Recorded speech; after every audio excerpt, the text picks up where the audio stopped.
Shiva Shiva Sarveshwaraya Shambho Shambho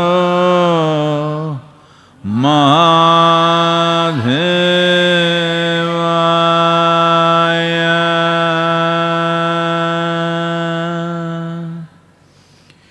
Yoga Yoga Yogeshwaraya Bhuta Bhuta Bhuteshwaraya Kala Kala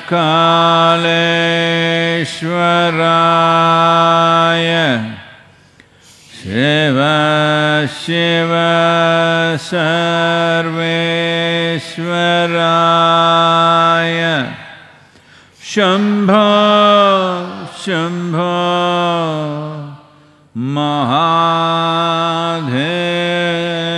Mahadevaya Yoga Yoga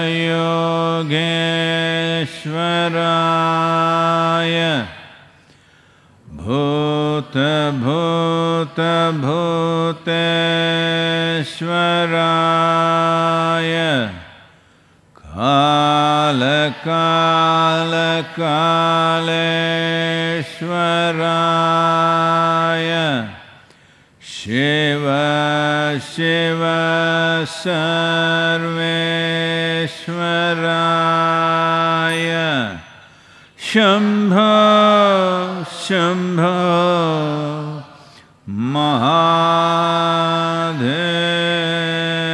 Mahadevaya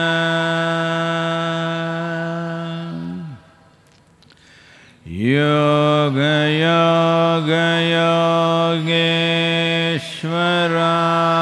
Yogeshwaraya Bhuta Bhuta Bhuteshwaraya Kala Kala Kaleshwaraya Shiva Shiva Sarveshwaraya Shambho Shambho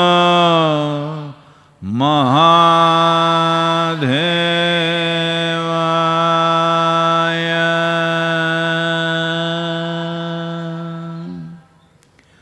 Yoga Yoga Yogeshwaraya Bhuta Bhuta Bhuteshwaraya Kala Kala Kaleshwaraya Shiva Shiva Sarveshwaraya Shambho Shambho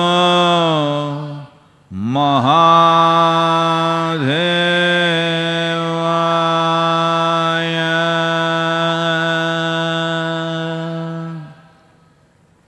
Yoga Yoga Yogeshwaraya Bhuta Bhuta Bhuteshwaraya Kala Kala Kaleshwaraya Shiva Shiva Sarveshwaraya Shambho Shambho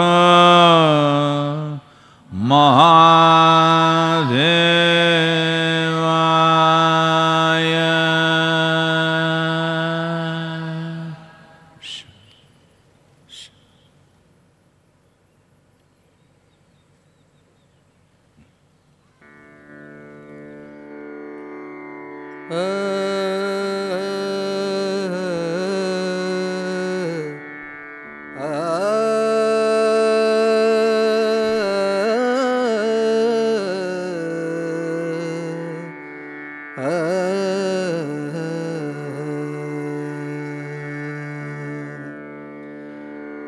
ಬಿದ್ದಿಯ ಬೇ ಮುದುಕಿ ಬಿದ್ದಿಯ ಬೇ, ಬಿದ್ದಿಯ ಬೇ ಮುದುಕಿ ಬಿದ್ದಿಯ ಬೇ, ಬಿದ್ದಿಯ ಬೇ ಮುದುಕಿ ಬಿದ್ದಿಯ ಬೇ.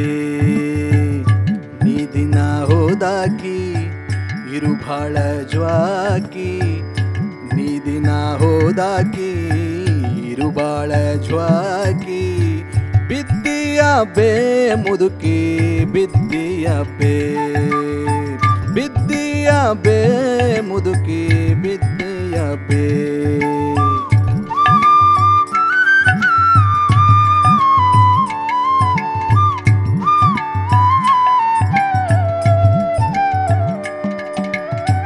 ಸದ್ಯಕ್ಕಿದು ಹುಲಗುರ ಸಂತಿ ಗದ್ದಲದೊಳಗ್ಯಾಕ ನಿಂತಿ, ಸದ್ಯಕ್ಕಿದು ಹುಲಗುರ ಸಂತಿ ಗದ್ದಲದೊಳಗ್ಯಾಕ ನಿಂತಿ. ಬಿದ್ದು ಇಲ್ಲೇ ಒದ್ದಾಡಿದರ ಎದ್ದು ಹ್ಯಾಂಗ ಹಿಂದಕ ಬರತಿ, ಬಿದ್ದು ಇಲ್ಲೇ ಒದ್ದಾಡಿದರ ಎದ್ದು ಹ್ಯಾಂಗ ಹಿಂದಕ ಬರತಿ. ಬುದ್ಧಿಗೇಡಿ ಮುದುಕಿ ನೀನು ಬಿದ್ದಿಯ ಬೇ, ಬಿದ್ದಿಯ ಬೇ ಮುದುಕಿ ಬಿದ್ದಿಯ ಬೇ, ಬಿದ್ದಿಯ ಬೇ ಮುದುಕಿ ಬಿದ್ದಿಯ ಬೇ.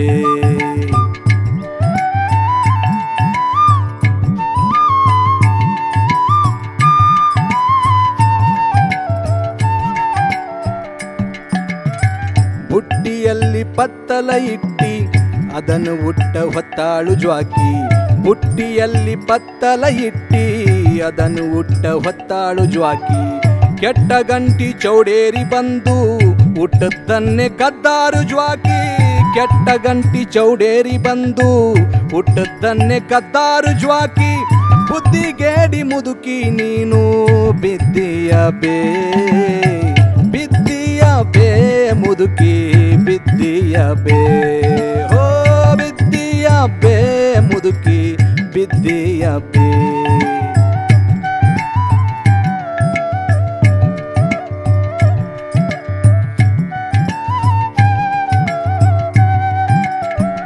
ಓ ಬಿದ್ದಿಯ ಬೇ ಮುದುಕಿ ಬಿದ್ದಿಯ ಬೇ, ಬಿದ್ದಿಯ ಬೇ ಮುದುಕಿ ಬಿದ್ದಿಯ ಬೇ. ಹೋ ಬಿದ್ದಿಯ ಬೇ, ಹೋ ಬಿದ್ದಿಯ ಬೇ.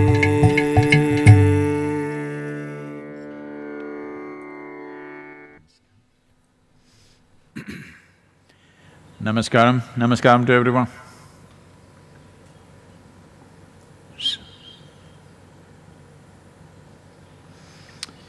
Well,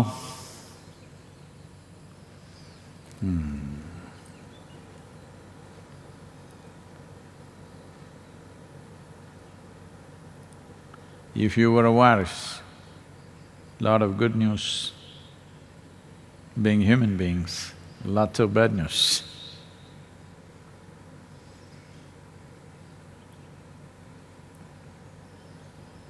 Hope they are not on the darshan. Well, particularly United States is looking great concern. Well, the declared number of fatalities has crossed 37,000.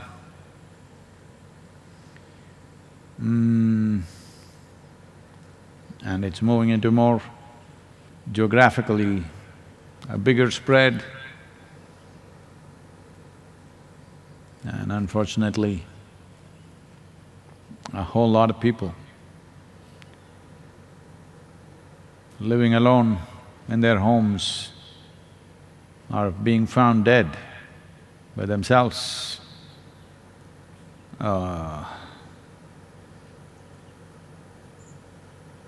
I am unable to understand why they could not call somebody for emergency, whatever, but hundreds of bodies being found in homes alone.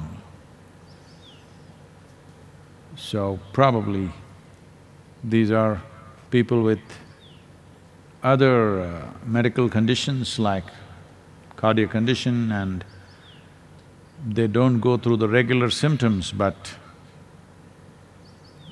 due to cardiac failure or something else of that kind, they must be dying because of this. So, concern about this is not over. I know a whole lot of people in India are raring to go on the streets on 20th thinking it'll be relaxed. I don't think it'll be relaxed on 20th except for a few services and certain kind of economic activity like agriculture and a few other things. I don't think the nation can afford to do that. But even on 3rd of May, when it is relaxed, we must understand this is out of economic compulsions, not because we have conquered the virus. Economic compulsions are forcing us to do certain things because we don't want the solution to become more expensive than the problem. And slowly we are moving in that direction. Even United States is talking about opening up and going back to work and let's see what happens. Well, what happens is not going to be very pleasant. So, I don't think I'm hearing things from various world leaders and everything. I don't think anybody has a clue exactly how to handle this. We're only trying to slow it down with lockdowns. Nobody has a clue. So,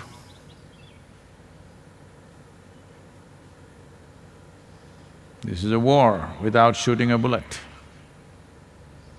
a big lesson for the whole humanity. Because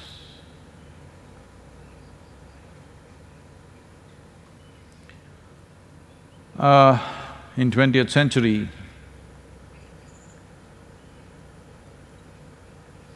we've had many wars, 2 wars, which could be called as World War, where the casualties were all in millions. When the World War I happened, in many ways, because it's in the same geographical space, Europe, that's where it started. And people thought, never again we're going to do this mistake again, because it was such a disaster. In 2018, when the war ended, as if that was not enough, the Spanish flu happened. Over 50 million people died across the world, including probably 3 million in India.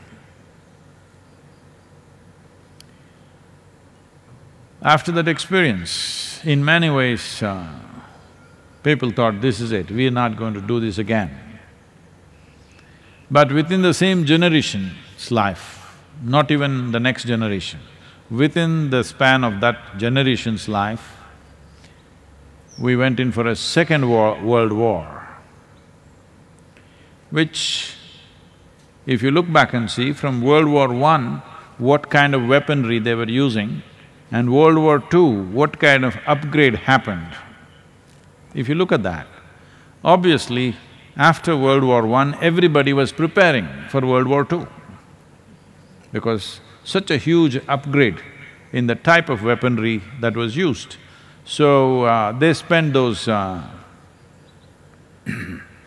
like nearly 30 years mainly upgrading weaponry so that they could cause a bigger disaster, which they did.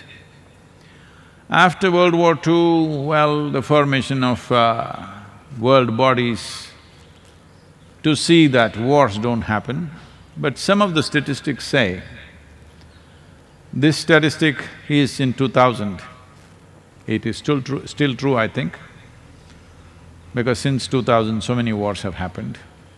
From 1944, when the world war ended in two big blots on humanity, the two nuclear bombs dropped on people who did not know what the hell it is.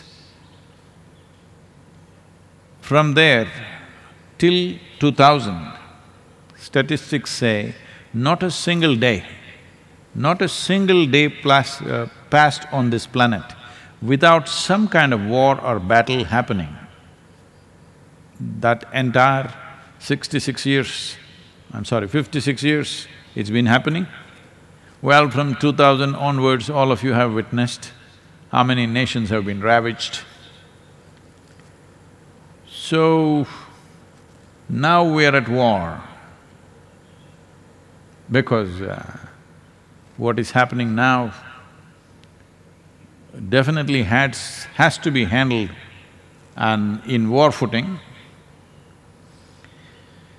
But a gentler army of people, doctors and nurses and fighting,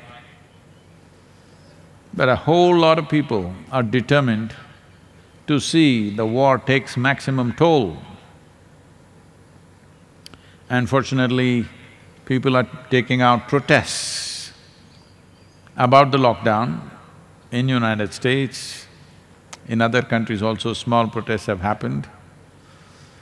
In India, certain people wanting to consciously spread it, they're spitting on the vegetables and selling it, infected people. It's really unfortunate that this has been the mindset of humanity for some reason or the other, that,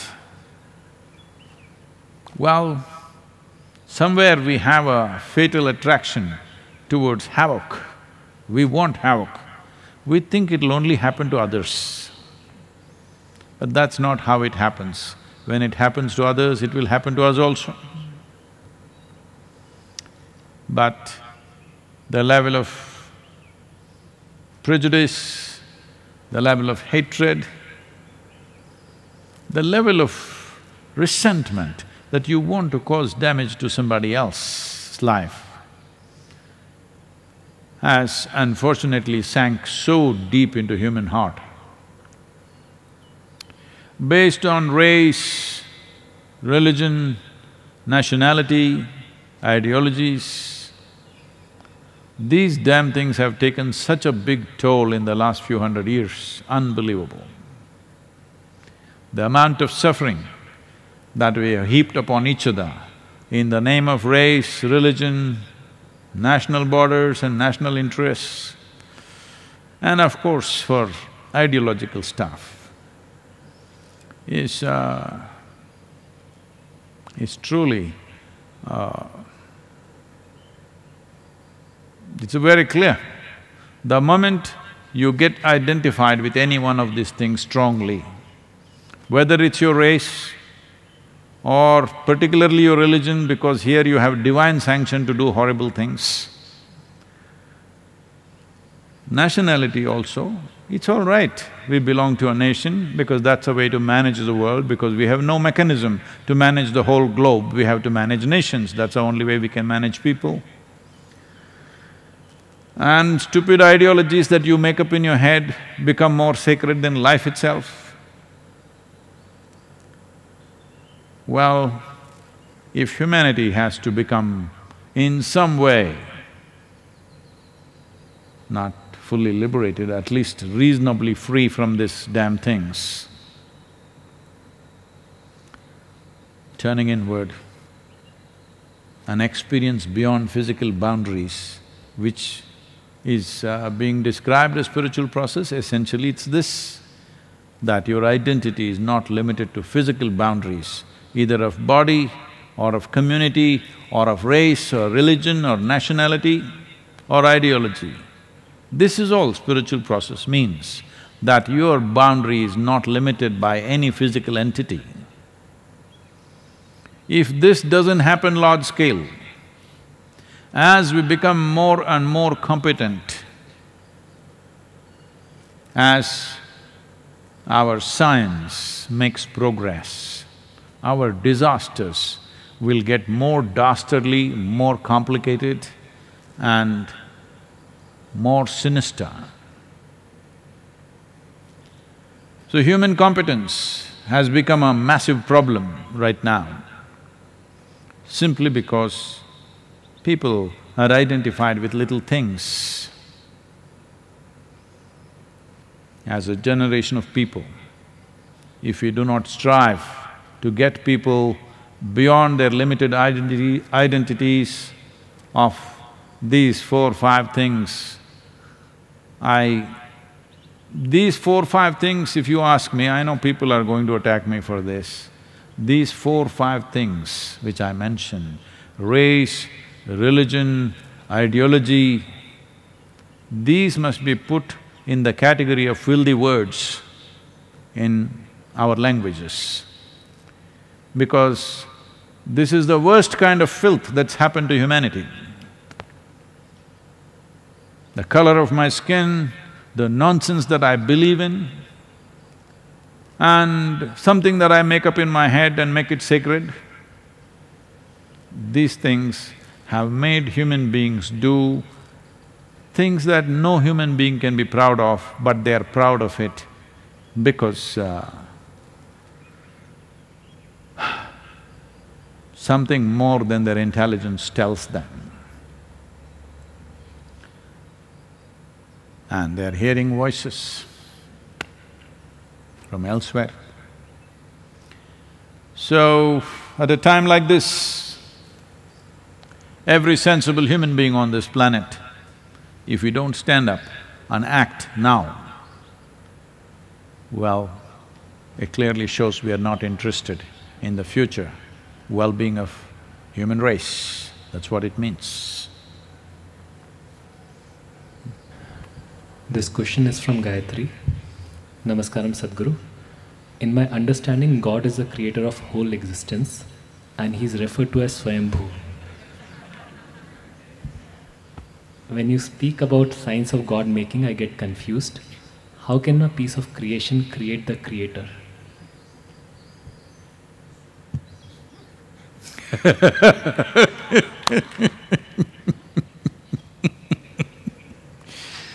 What do I do? In your understanding, God is the source of creation, is it? What is that?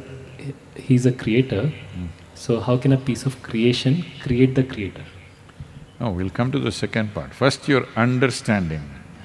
That he's a creator of whole existence. Okay. First thing is, you do not know what is whole existence, nobody knows.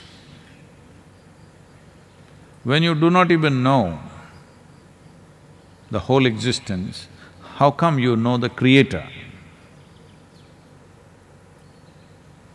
I'm saying,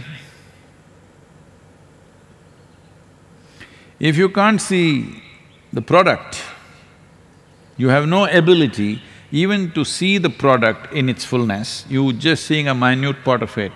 But now you know who made it and what's his quality, how he does it, everything you know. So there is a serious problem in your understanding. You cannot call this understanding. This is simply a certain arrogance in a human being, that you don't have the humility to say, I do not know. So you understand every damn thing in a damn stupid way. And if you gather 1,000 people around you with the same stupid belief, you become a powerful force and you have connection with the Creator. Because when all the idiots say the same thing, among the idiots it becomes the truth. Well, you don't know where this creation begins, where it ends. But you know who created it and how. And you also know he created himself, and his gender is masculine. All this you know.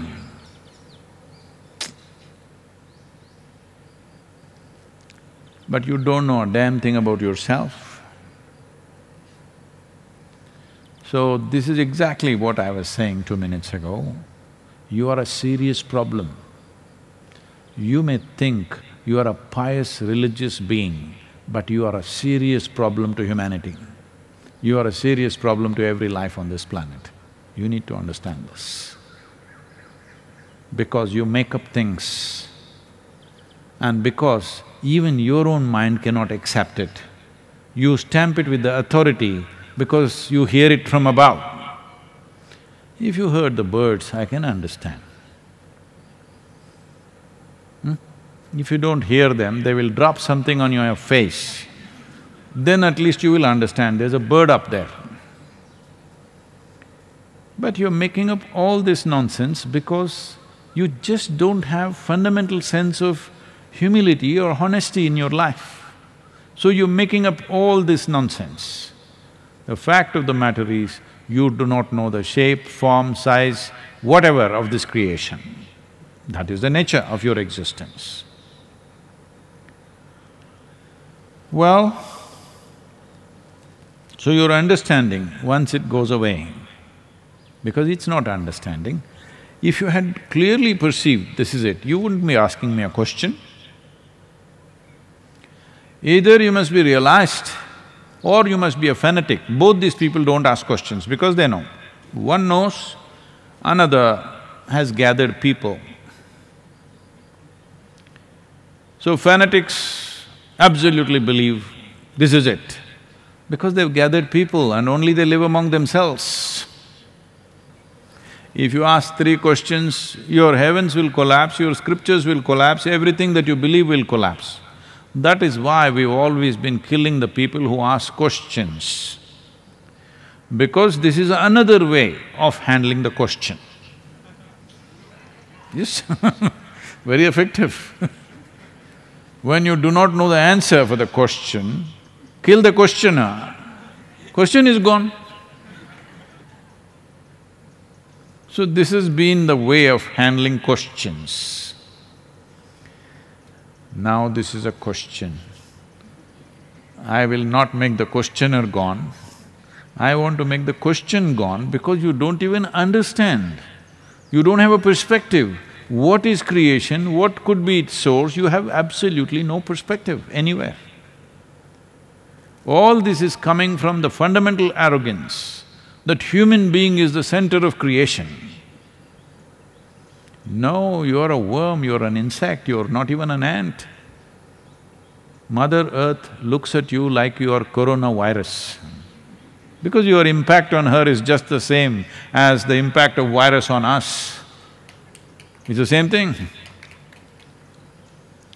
So do not assume so many things. If you remove these assumptions, then you become a continuous state of wonder.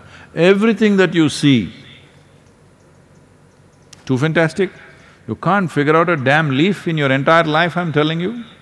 If you live for 100 years, if you look at an ant for 100 years, you will still not figure out how he is made. But now you know how the creator is made, you're saying he is Swayambhu. Well, Swayambhu meant something else, not the way you're thinking, he made himself up. You have also made yourself up, huh? You were born like this, now you became like this, did you make yourself up or no? And all these stupid things that you're thinking and believing, also you made it up. Maybe you have a community that supports you, and maybe you have a book that supports your community, but you believe things which you do not know. Why don't you be human enough to say, I do not know? Then there is a possibility of enhancing your perception. From where you are, at least you may move to the next step. Sadhguru, we all came here, we're sitting in this darshan because we thought you will make us understand everything. No, I'm just trying to make you understand, you will never goddamn understand a damn thing in this universe. That's all I'm trying to make you understand. You will not. You can experience. This is a privilege. That also we don't know why this privilege is given, that we can experience things. Understand? What have you understood? One single thing, have you understood something? One atom, have you understood? over 99% of the atom is empty. Have you understood that 99%? That 0.0001% something you have understood, out of that, well, the first thing you made is a bomb. Yes? That is the first thing you made, that is your understanding. You took a building block of physical nature and made it into a terrible destructive force. This is your understanding. So, what's the last part of the question? How can a piece of creation create the creator? So this happened.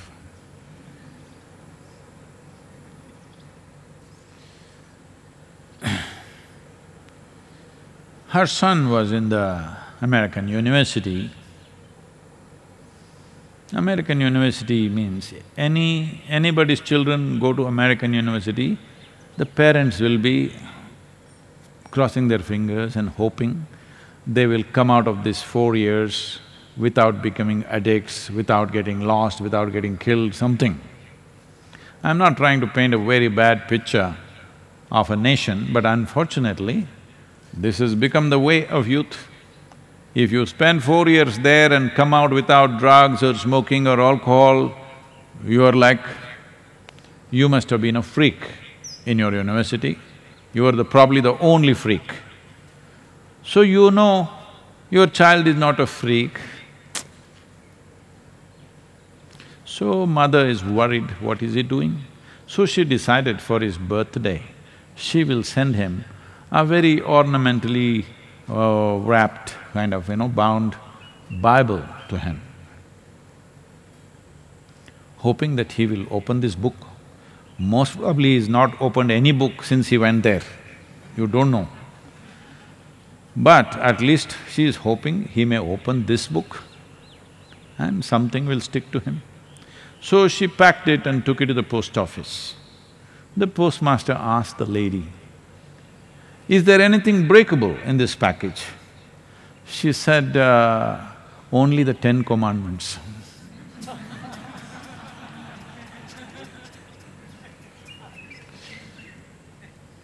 So, she's worried the son may break all of them. If he breaks 50%, 5 of them, 6 of them and comes back with at least 4 intact, she's thinking it's success. But worried that he may break all the 10 and come, and may not come. All parents are going through this in the world today, not only in America, everywhere. More so there because most trends start there and slowly it is becoming part of the world everywhere, including Indian urban areas. It's very much becoming like that. So, will I know the nature of the existence and the nature of the creator? You will never understand, but you can experience the nature because the nature of creation is such that, as I was saying even with regard to virus, the nature of creation or the nature of life on this planet is such, life is all enmeshed. There is no such thing as you as a separate life. There are millions of bacteria living here within this, so many viruses living in this. This one thing is little more troublesome than the other, so we manage him. We kind of made deals with that. When you eat, something goes into you, when you walk, something goes into you, if you open your mouth, it goes into you, if you don't open your mouth, it'll go through the nostrils. That is why everybody's wrapped up right now. So this is the nature of life, it's all intermingling. This is the nature of creation also.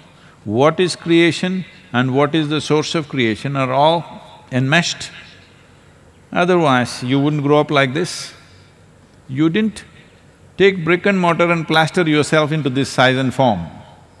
It happened from within. Obviously, what creates this is functioning from within you. Because it's within you, you must understand this very clearly. Only because it's within you, you have the ability to experience, because all human experience happens only within you. You think you are able to see this tree, you're seeing this tree, it's not true. Light is falling on this, reflecting, coming, going into through your lenses, inverted image in the retina, you know that whole story of how ophthalmology works, at least on the basic level. So you're only seeing it the way it's projected in your mind. How the parrot is seeing the tree, you don't know. How an ant is seeing the tree, you do not know. How an elephant sees the tree, you do not know. We have some vague idea, but you know how you're seeing it, that is the way you're seeing it. So, you're only experiencing everything. Light and darkness happens only within you. Pain and pleasure happens only within you. Joy and misery happens only within you. Agony and ecstasy happens only within you. Everything that you think you know is only happening within you. Or in other words, you know or you are capable of knowing only what happens within you. You are not capable of knowing anything else.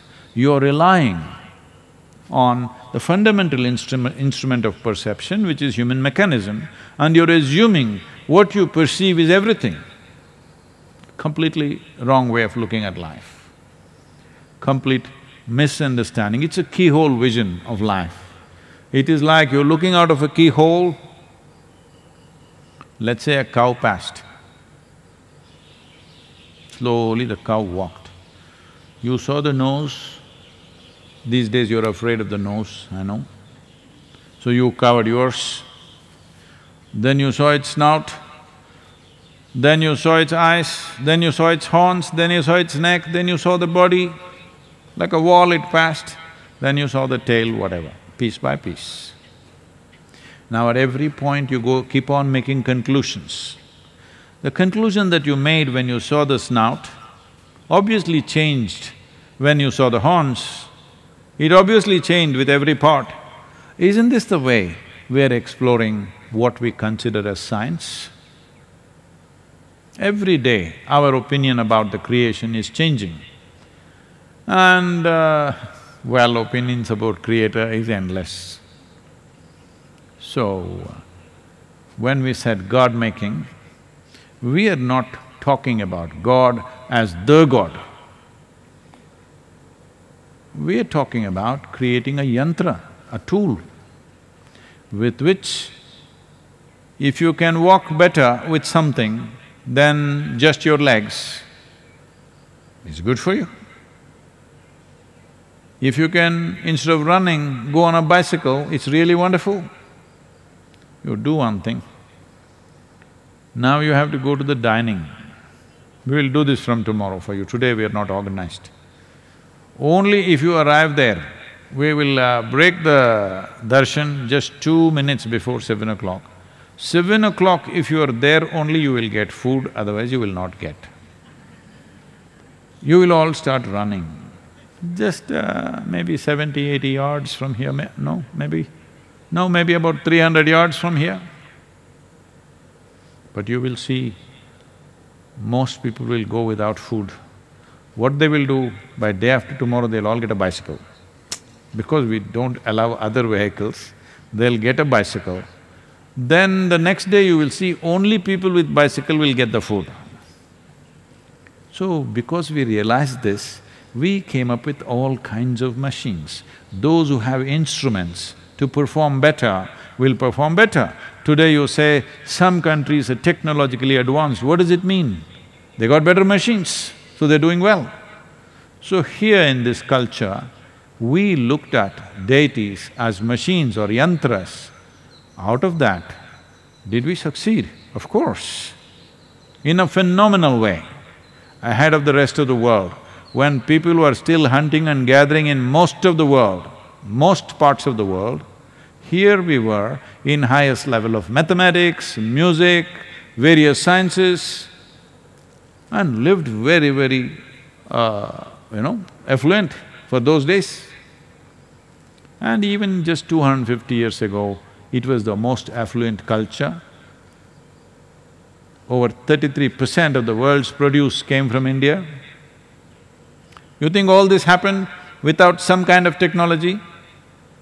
Technology in a different way. Because we did not think of building machines, we thought of technologies which will enhance this machine. As this machine got more and more enhanced, the level of performance, intelligence, the intricacies of culture, this evolved like no other place. I'm not speaking this out of my nationalistic pride. I'm not made like that. But as people, as culture, nobody explored the inner mechanics of a human being as this culture did. Nobody invested that much time and energy for those dimensions of life. Everybody always thought out external conquest is the only success. So it produced great conquerors, Alexanders, Genghis Khans. We never produced anybody like that. Here, we produce sages and seers. This is the only culture. I want you to just look back and see. This is the only culture. Even today, our history is marked by our sages and seers and yogis of the time, not by the kings most of the time. Only in the last 300, 400 years we are talking about kings, otherwise largely we say this is the time of this sage and that is the time of that yogi, simply because we gave this significance to develop this machine into a high-performance machine, so that this machine functions in a way where it looks superhuman, not physical performance, in terms of perception, because we saw that only by enhancing perception, life can be enhanced, simply there is no other way. If you want to enhance yourself, you must be able to see something, you must be able to hear something, you must be able to know something that normally people are not able to know. In this context, we created deities. Well, the word God is an English word, they started using God's word. They call everybody, every yogi, every sage and seer in this country, these idiots who have been educated in English education in India, including myself, they call all of us God-men. Did anybody ever claim we are God-men? But they're using that word. I've been protesting in many places. I said, there are no God-men anywhere, nobody has claimed, it's you, goddamn men who are creating these God-men. Nobody ever claimed he's a God-man, because this is all imported ideas you picked up and trying to mess up everything here. You need to understand, in this culture, anybody who has enhanced his perception is valued immensely, because we thought this is the only machine which is of highest significance, because this is the most significant machine on the planet, most sophisticated machine on the planet. Fine-tuning it is more important than simply creating other machines. You went on creating other machines, you're always talking about moving the mountains. What kind of an idiot will move mountains? I'm saying, hello, you want the mountain to be moved here? It once happened. Shankaran Pillai came to Isha Yoga Center. Checked in at the welcome point and said, I want a room with the best view. So because if you don't know this, don't rush into this now, start fighting for this room. The Chitra block, first floor, has the best view. Now, of course, now Shivapadam has come, it's different. But otherwise, Chitra block, first floor, always had the best view in this part of the ashram. So they put him on the first floor Chitra block. Next day he came to the welcome point and freaked. He said, I asked for a room with a view. There is no damn view in my room. They said, sir, we've given you Chitra block, first floor, isn't it? That has the best view. Where is the view? The damn mountain is in the way. Right now, you are deceiving yourself because you have not made any efforts to handle your intelligence properly. Your intelligence is the only problem right now, it's turned against you. You're deceiving yourself. Now what's deceiving? It happens in so many ways, in ways that you cannot imagine. It so happened, a pretty young woman got embroiled in a courtroom drama about husband and wife filing for divorce, she got embroiled. So in that the other counsel who was representing the opposite side, the wife's side, he questioned this girl, "Is it true you held this man's hand and walked into this hotel and only next day morning you came out? Is it true?" She said, "But I was deceived." So the lawyer asked, "How were you deceived?" "Well, when we checked in, he told the clerk that I'm his wife." I was deceived. You're not getting it. It's okay. So you don't get such things, that means you're free of deception, very good.